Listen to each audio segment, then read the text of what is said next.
Piping design doesn't fail on paper, it fails in the field. With years of experience, I have seen how small design mistakes can turn into big site problems. Here are the five most common mistakes every piping engineer should need to avoid. The very first one is poor accessibility for installation and maintenance. In piping design, accessibility refers to how easily maintenance or a person can reach, operate, or replace components like walls, instruments, or fittings once the system is installed. If you see here, if you see here, a flange is connected to the under flange with the bolting. But if you do maintenance or if you loosen or tighten the nuts or bolts in this area, it is difficult for a technician to reach it with a wrench, guys. So it is a failed design. On in 3D model, it is looking good, but in practical scenario, it is difficult to reach it with a wrench, guys. So this leads to delays in project, safety risks, and increased maintenance cost as well.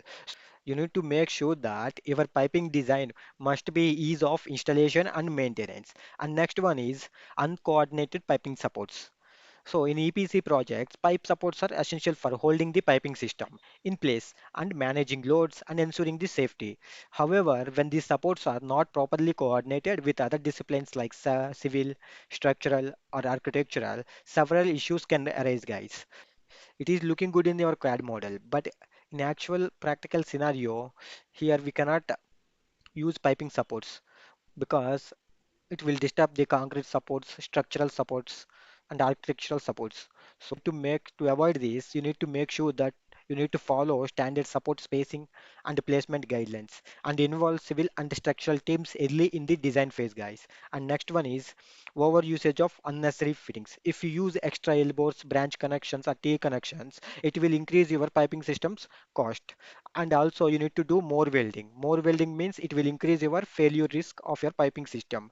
To avoid this, keep it clean and simple the piping system, guys. And fourth one is ignoring thermal expansion and stresses. Ignoring thermal expansion, a hidden threat in the piping design. When pipes carry hot and cold fluids, they expand or contract due to temperature changes. This movement might seem small, but over long distances, it can create several centimeters or more.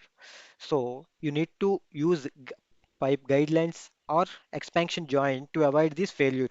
I have completed four common mistakes. If you are a piping engineer, comment the fifth common mistakes done by the piping engineers. Thank you, guys.